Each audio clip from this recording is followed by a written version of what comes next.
Dividing, this is base 6. So remember that our first step is always to figure out what's the multiplication table that we don't really have in our head yet. So using base 6, we will need the numbers 1, 2, 3, 4, and 5. So our first number, obviously one group of 1, 3 is 1, 3. Now if I add that to itself, I've got 1, 3 plus 1, 3. So 3 and 3 will make a group of 6 and no leftovers. I carry that group of 6 and I've got 2 1s already there, and I'm just going to get 3, 0 for my next one. And you can do that off on the side and write it out if you need to. I'm just kind of doing it in my head right now.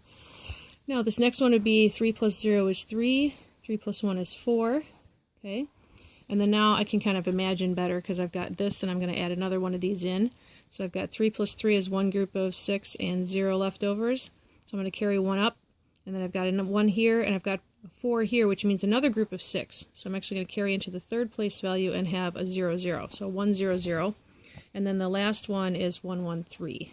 So those are my multiplication facts for this particular problem. Now, we ask ourselves, does 1, 3 go into 5? Nope, it doesn't. Does 1, 3 go into 5, 4? We look down the list, and yes, it does, 3 times. So our answer is 3. 3 times 1, 3 is 4, 3. Do our subtraction, that's 1, 1. Bring down a 3. And we look down our list, how many times does 1, 3 go into 1, 1, 3? All the way down here, exactly 5 is our answer. So there's that, and we do our subtraction. We have nothing left, and we're bringing down a 0, which means we just need to put a 0 in the answer as a placeholder to finish that off. Now, ways to check this. One would be to multiply back out, like so. So then we've got 0 times 3 is 0. 5 times 3 is 15, which is 2 groups of 6 and 3 leftovers. Then 3 times 3 is 9, plus 2 is 11. 11 is 1 group of 6 and 5 leftovers. And then we bring down the 1 because that's our last place value there. Then we bump over 1 place value. 1 times 0 is 0. 1 times 5 is 5. 1 times 3 is 3. Add that all up. 0, 3. 5 and 5 is 10, which is 1 group of 6, 4 leftovers, and then 1 plus 1 plus 3 is 5. This checks out with that, and we're all set. So the other thing we could do is we could do the place values, which would be, let's see, so we've got 5, 4, 3, 0.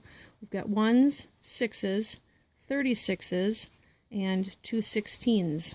All right, so this number would be 5 times 2 16 plus 4 groups of 36 plus 3 groups of 6. All right, so 5 2 16s would be 1,080 plus 4 times 3 would be 120 plus 24 would be 144 plus 18.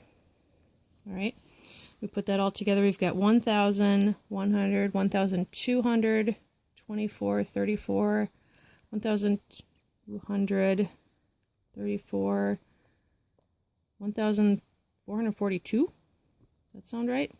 I don't have my other calculator handy. So 1,242. Okay.